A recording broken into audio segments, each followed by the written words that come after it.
Voilà, je crois que c'est pas seulement du courage qu'il y a chez Florence Bergeaud-Blaclair, c'est aussi que ce courage se fait d'une manière extrêmement naturelle et que ça lui paraît normal d'être venue aujourd'hui. Alors, Florence Bergeaud-Blaclair, bonsoir, merci vraiment encore du fond du cœur d'être là. Vous êtes arrivée hier, vous repartez demain, donc vous êtes là pour ce soir. Ce matin, on a fait un petit tour de la vieille ville avec des amis. On a visité, notamment évidemment, on a été au Cotel. J'aurais envie de vous demander, vous êtes là depuis quelques heures seulement, donc un peu plus de 24 heures, en tant qu'anthropologue et aussi en tant que personne. Qu'est-ce qui vous a frappé d'abord quand vous êtes arrivé et pendant ces quelques heures que vous avez vécues ici pour l'instant? D'abord, merci Antoine, merci à Daniel, merci à l'organisation hein, pour un tel événement. Je suis évidemment très touchée de cet accueil. J'ai été bien sûr sous le coup du charme de cette ville, Jérusalem, que vous nous avez fait le plaisir de visiter ce matin. C'est un lieu de mémoire, Jérusalem. C'est un lieu où on comprend que Israël est le gardien de cette mémoire et de cette mémoire qui est celle des Juifs, celle des musulmans, celle des chrétiens. Ça, c'est palpable, cette émotion aussi, cette spiritualité des lieux très chargés, on le ressent. D'où l'importance, bien sûr, de protéger un tel lieu. Israël le fait à prix fort, en fait. Quand on voit comment ce pays aujourd'hui est menacé dans son existence, c'est touchant, il faut le faire savoir. Et je pense que maintenant, je ferai partie des témoins, des gens qui sont venus et qui ont vu et qui pourront en parler. Hmm. Parce que c'est ça aussi le problème que nous avons en Europe, c'est qu'on parle beaucoup du conflit israélo-palestinien, israélo-arabe, etc. Et on ne se rend pas compte, en fait, de ce qu'il y a dans ce pays. Alors, j'avais visité la Syrie il y a une trentaine d'années. À l'époque, je voulais apprendre l'arabe. Et donc, et donc, on retrouve les mêmes paysages. Il y a quelque chose qui est commun, mais une organisation complètement différente. C'est vrai que c'est cet Occident qui pointe comme ça dans l'Orient, mais avec ces couleurs, cette spiritualité particulière. Voilà, en tout cas, vous avez vu très sensible aux lieux, Donc, je suis aux très odeurs aussi de sensible. Jérusalem. Il y a une odeur de Jérusalem, absolument.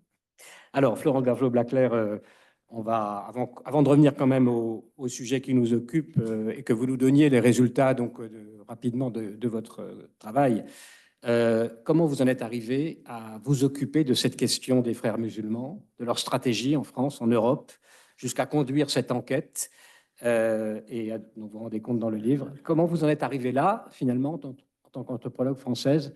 Qu'est-ce qui vous y a conduit? C'est un long chemin, hein. C'est 30 ans de travail, 30 ans d'errance parfois, essayer de comprendre un sujet très complexe qui avait déjà été traité hein, largement, mais essentiellement d'ailleurs dans les pays musulmans. On parle des frères musulmans, mais surtout dans les pays musulmans. On en parlait très peu, que ce soit aux États-Unis ou en Europe. C'est un peu le hasard qui m'a conduit il y a 30 ans, alors que j'étais informaticienne, à changer complètement de chemin et m'intéresser à l'anthropologie et puis choisir un sujet un petit peu au hasard aussi. C'était 3 ans après l'affaire des foulards de Creil en 1989. Voilà, qu'est-ce que ces femmes avaient à dire, comment s'était installé, institutionnalisé l'islam dans un espace urbain. J'habitais à Bordeaux à l'époque, c'était des questions que je me posais et qui m'ont conduit à arriver dans la mosquée El Ouda de Bordeaux, qui était en fait une mosquée frériste. Alors on n'en savait pas grand-chose, hein, des frères, des islamismes, des réseaux à cette époque-là. Oui. Il y avait quand même le livre de Gilles Kepel qui était paru, donc Les banlieues de l'islam, qui m'avait permis de faire le lien entre ce que j'avais vu, ce que j'avais assez rapidement compris, parce que presque immédiatement, quand je rentre dans cette mosquée El Ouda, je vais être... en fait, ils vont nourrir l'espoir qu'ils vont me convertir, mais pas seulement me convertir, mais me faire travailler pour eux. C'est quelque chose C'est qui raté, est... là, oui, effectivement. Alors, c'est un peu raté, c'est vrai. Mais j'ai mis quand même quelques mois à comprendre à quoi j'ai été utilisée. C'est le travail de l'anthropologue, d'ailleurs, hein, d'aller sur le terrain, comme on dit, mais plus que ça, de travailler en immersion, mais aussi de comprendre la position qu'on vous fait tenir et en déduire, à partir des interactions, en fait, quelles sont les caractéristiques du milieu, ce que vous allez analyser. Donc, c'est complètement différent d'un travail de journalisme. Et donc, il m'a fallu quelques mois pour comprendre à quel usage j'étais destinée. C'était très rapide. On me faisait rentrer dans les cercles religieux. J'y apprenais donc ce qu'avait dit Hassan el-Banna, bien sûr, Saïd Qutb. Et c'est grâce à ces identifications successives que j'ai pu faire le lien avec le mouvement des frères musulmans. Et quand j'ai rapporté cette information à l'université, on m'a dit, vous vous trompez, vous êtes tombé sur un petit nid d'intégrisme, mais ça n'est pas ça, ça n'existe pas en France. Je vous le fais en résumé.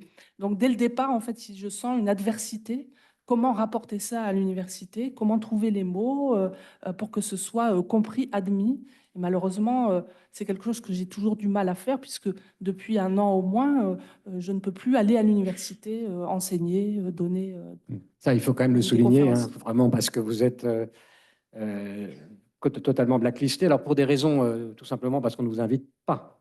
Alors, on ne m'invite plus depuis l'affaire de la Sorbonne. La Sorbonne m'avait invité et puis avait suspendu cette séance, et ce qui avait créé un émoi médiatique. Et ensuite, la séance avait pu avoir lieu, mais ça avait fait tellement Voilà, que finalement, plus aucune université ne vous- veut se risquer en fait à voilà, faire vous venir étiez quelqu'un qui allait Florence poser des Berdo-Platel. problèmes, c'est ça. Ouais. Et depuis la sortie du livre, vous êtes devenu quand même un auteur à succès, il faut le dire, parce que le livre a eu beaucoup de succès en France et ailleurs, d'ailleurs, dans le monde francophone. Mais vous êtes devenue aussi une femme à abattre, donc, de manière globale. Vous êtes menacée de mort, d'ailleurs. Comment est-ce que vous vivez cette situation? Et finalement, pourquoi vous êtes là ce soir, malgré tout, malgré les conseils amicaux des autorités françaises qui sont chargées de vous surveiller? Disons que je suis menacée, mais aussi protégée. Il y a effectivement eu des procès, un individu qui est en prison, etc. Donc effectivement, la menace est prise très au sérieux par le ministère de l'Intérieur français. Mais voilà, je me sens aussi protégée. C'est grâce à cette protection policière que je peux faire mon travail malgré tout. Alors même si ce n'est pas dans les universités ou au CNRS, c'est un petit peu partout en France où je sens que j'ai une écoute et un soutien très fort. Qui est beaucoup plus fort même que celui de l'université, évidemment, mais aussi des élus et parfois des hauts fonctionnaires ou des chefs de parti. On voit que les gens, les citoyens, ont envie de comprendre, et je me bats aujourd'hui pour pour qu'ils puissent eux-mêmes avoir les moyens intellectuels de se défendre, parce que c'est ça notre problème. Les frères musulmans, c'est un système intelligent, du moins en Europe. Il ne favorise pas la violence. Si elle se produit, il l'utilise, mais il ne la demande pas, il ne l'exige pas.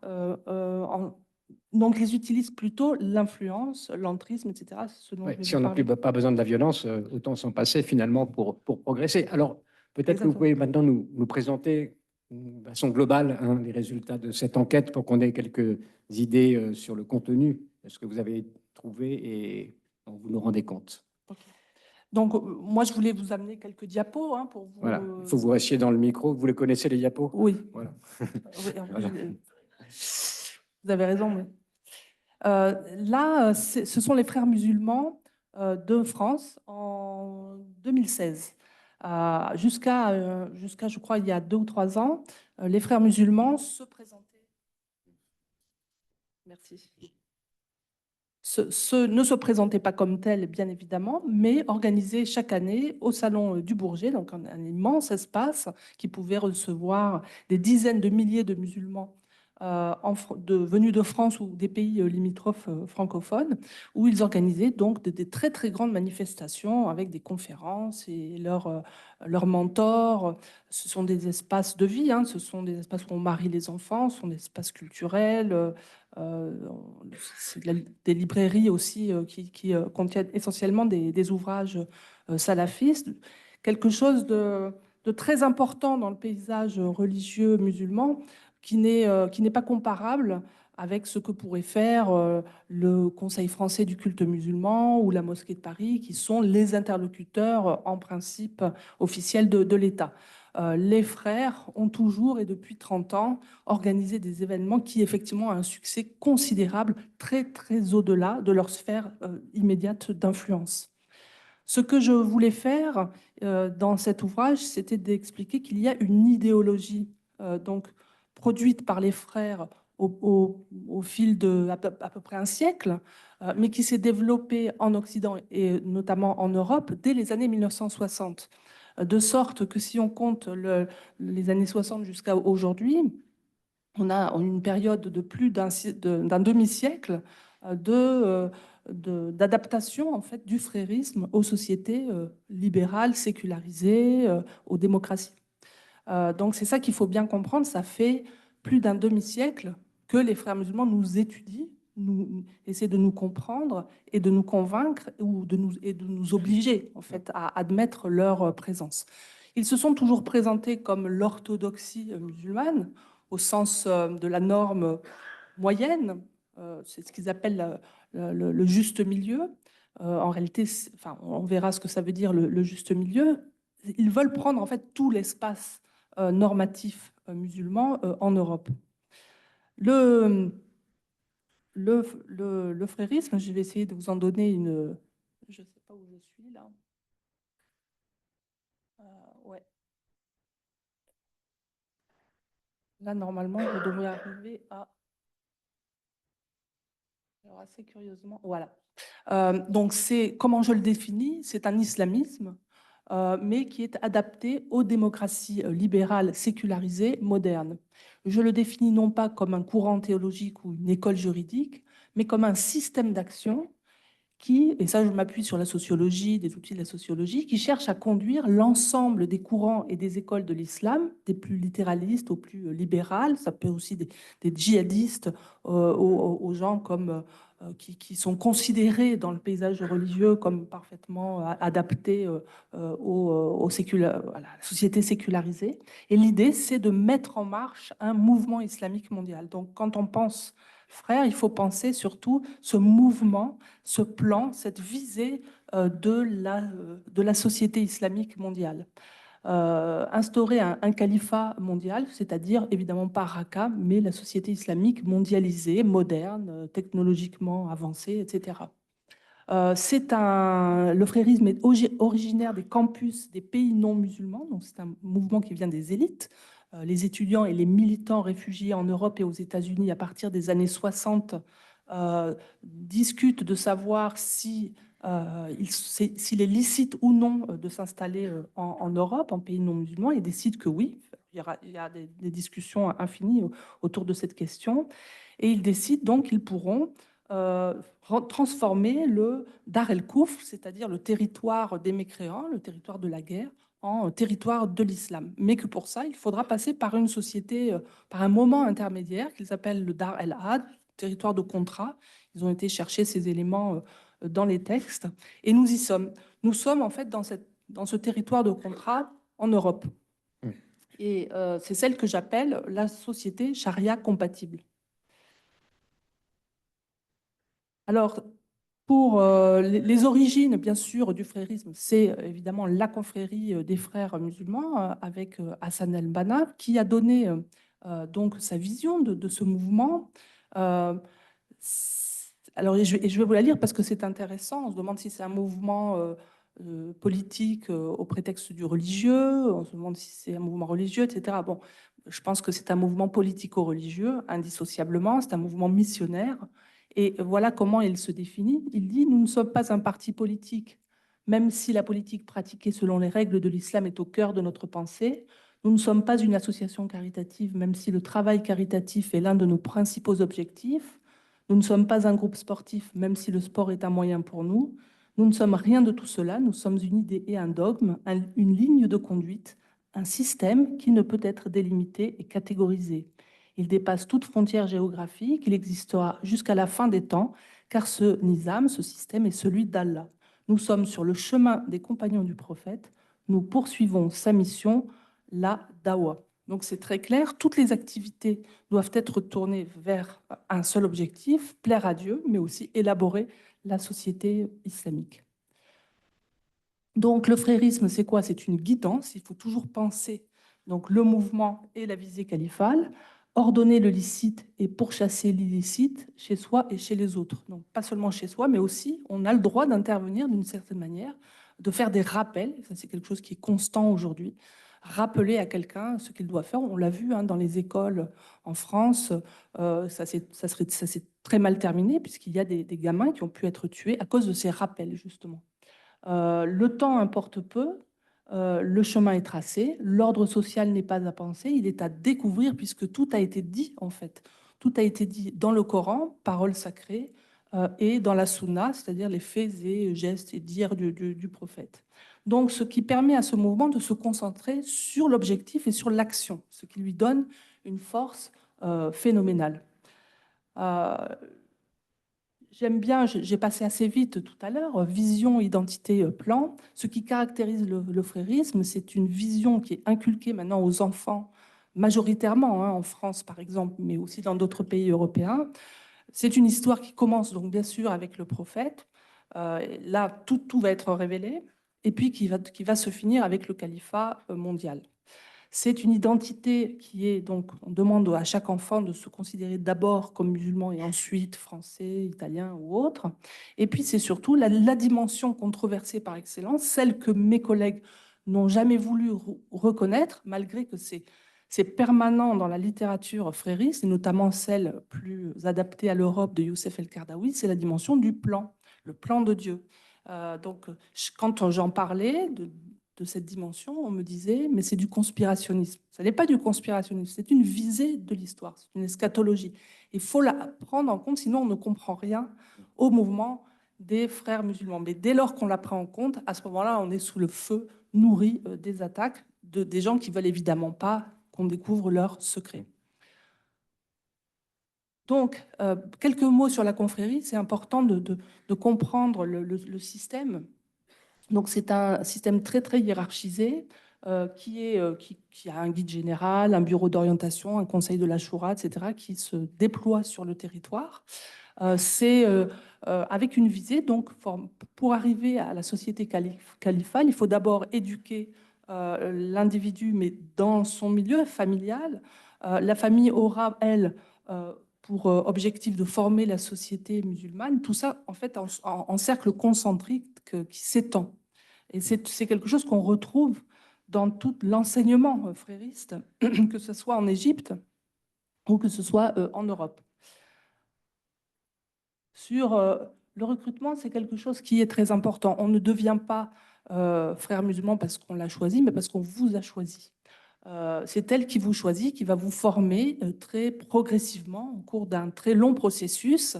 Et à un moment donné, vous pouvez ne pas suivre cette voie-là et vous êtes sorti. Et donc, vous avez été endoctriné par la confrérie, mais sans jamais le savoir.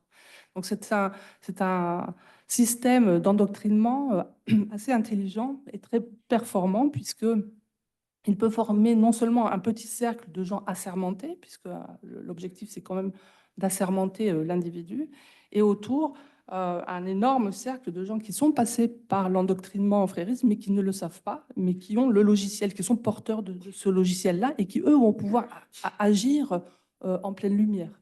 J'essaye d'aller vite, parce que là où je voudrais en venir, c'est donc l'idée que l'islamisation frériste n'est pas seulement territoriale.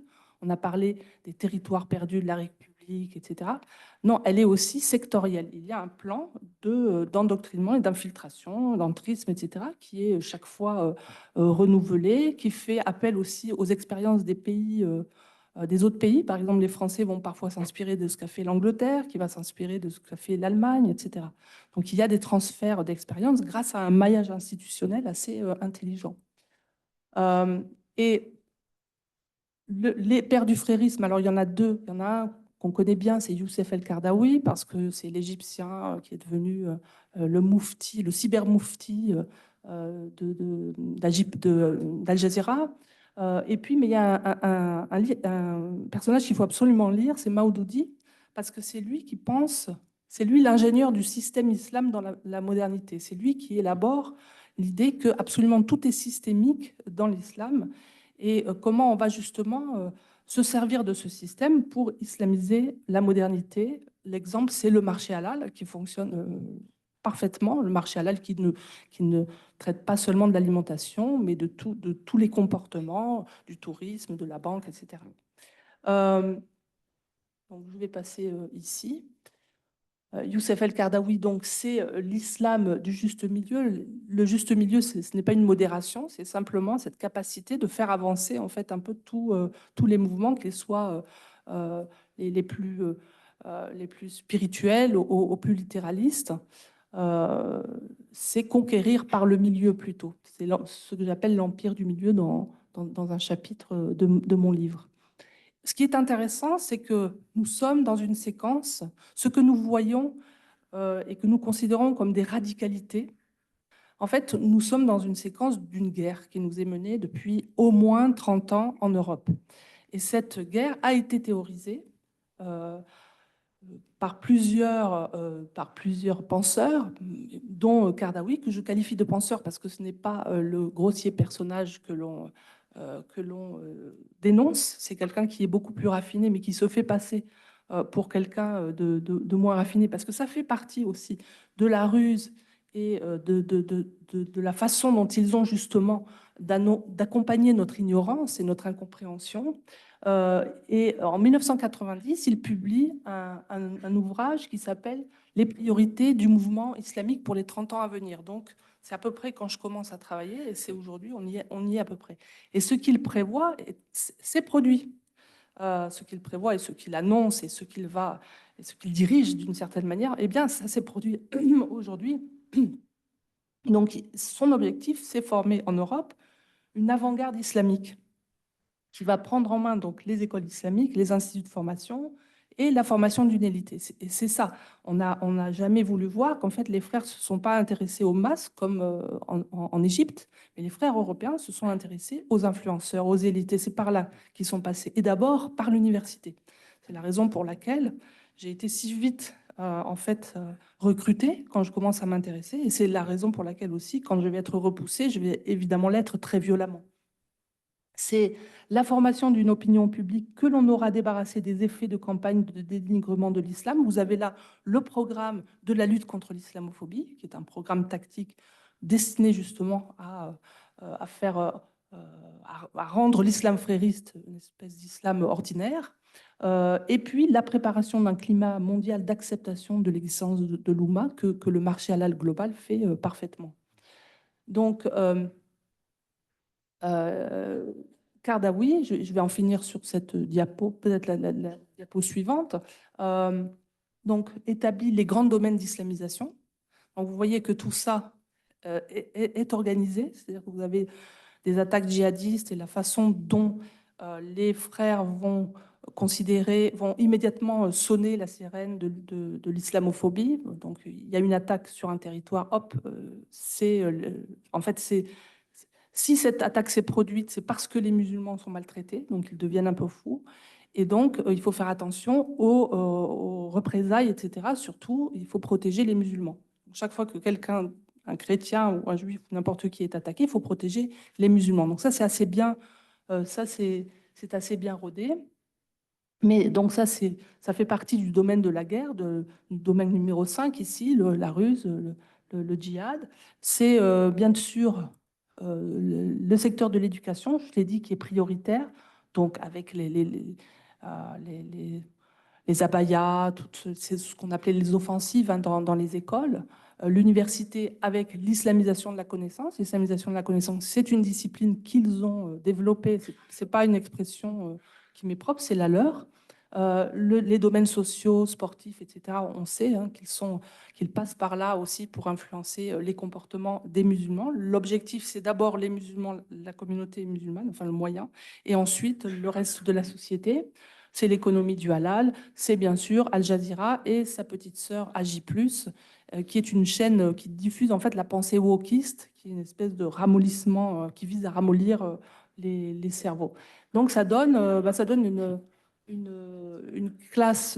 plusieurs classes de missionnaires.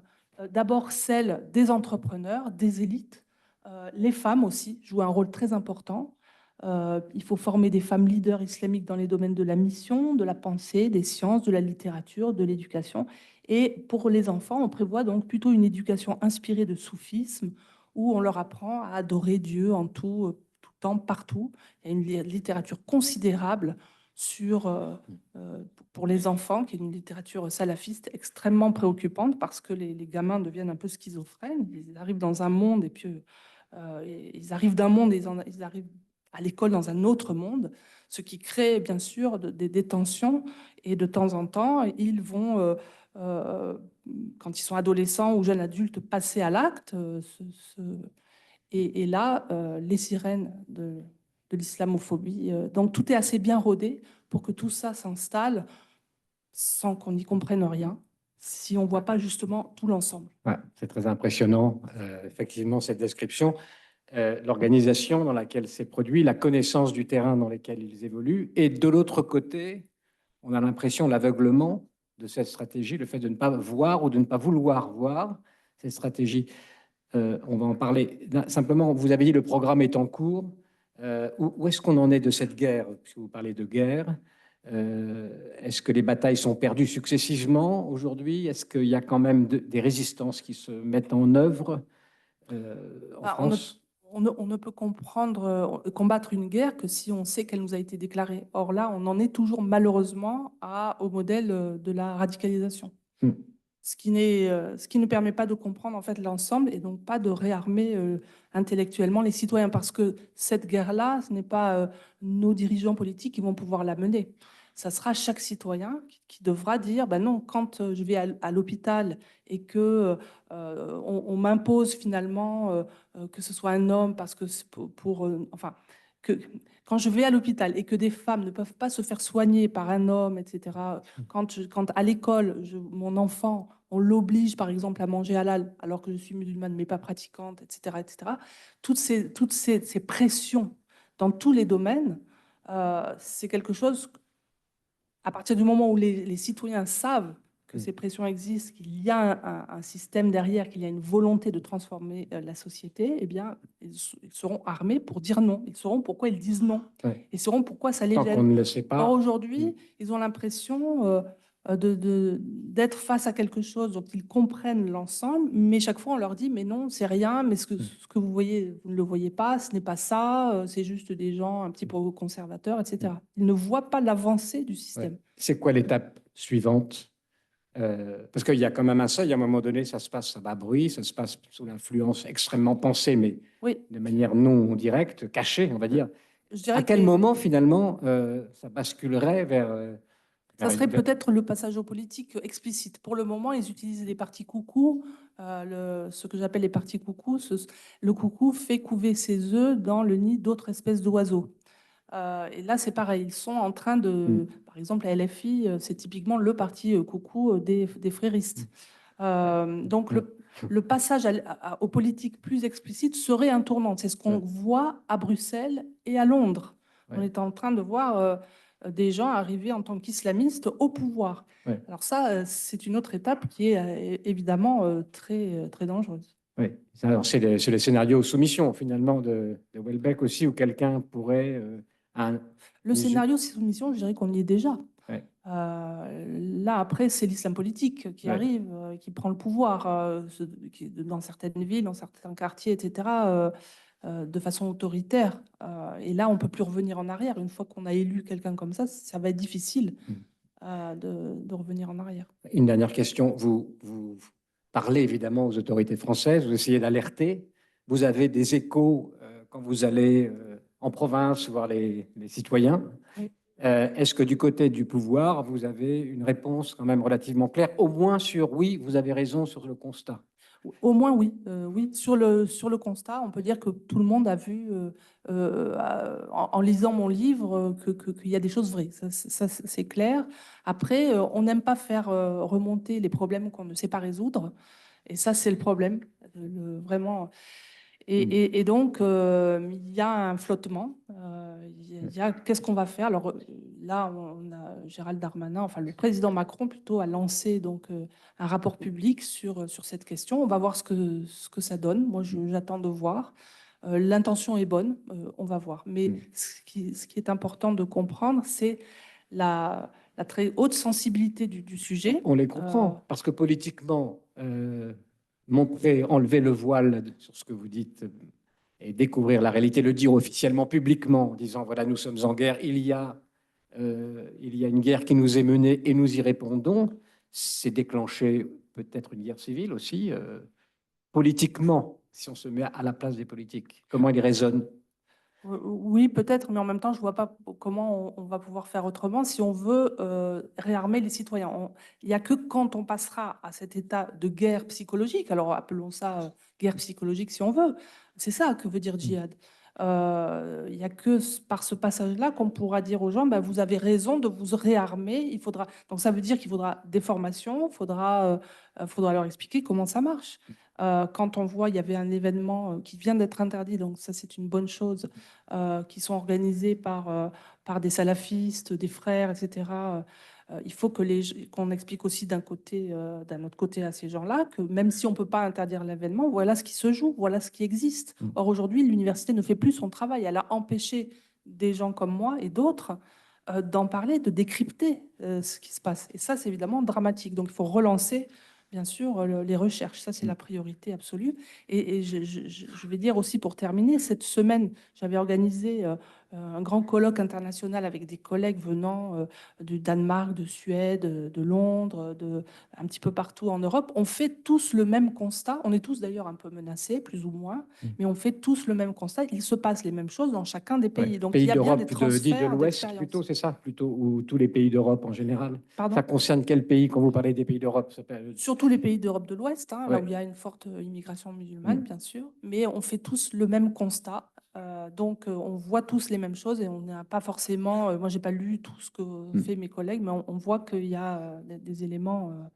Donc, ça veut dire que la réponse aussi doit être européenne, elle doit être mondiale, en fait. Et les Juifs français, européens, dans tout ça? Sur la question de l'antisémitisme, alors depuis le 7 octobre, je veux dire, tout est sorti. Pour moi, ce qui a été révélé par le 7 octobre existait déjà depuis 20 ou 30 ans. Il y avait un travail véritablement de certains qui étaient proches de la sphère frériste, qui allaient qui étaient profondément hostiles à Israël, à l'État d'Israël, et donc qui cachaient derrière leur antisionisme un antisémitisme, mais très profond et très virulent. Ça, moi, je le voyais dans mon laboratoire, mais je ne pouvais pas non plus l'exprimer parce qu'évidemment, je n'en avais pas des preuves, j'avais pas. Et ce qu'on a vu depuis le 7 octobre dans les universités, tout doit. Enfin, maintenant, c'est très évident. Cet activisme-là ne vient pas des États-Unis. Elle vient de ces réseaux fréristes. Pour moi, c'est tout à fait net. Mais on continue à expliquer que c'est le wokisme ou je ne sais quoi.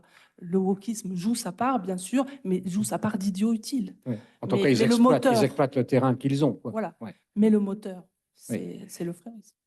Et donc, là, aujourd'hui, ça BDS concerne... et tout ça, ce sont les réseaux fréristes. Pardon.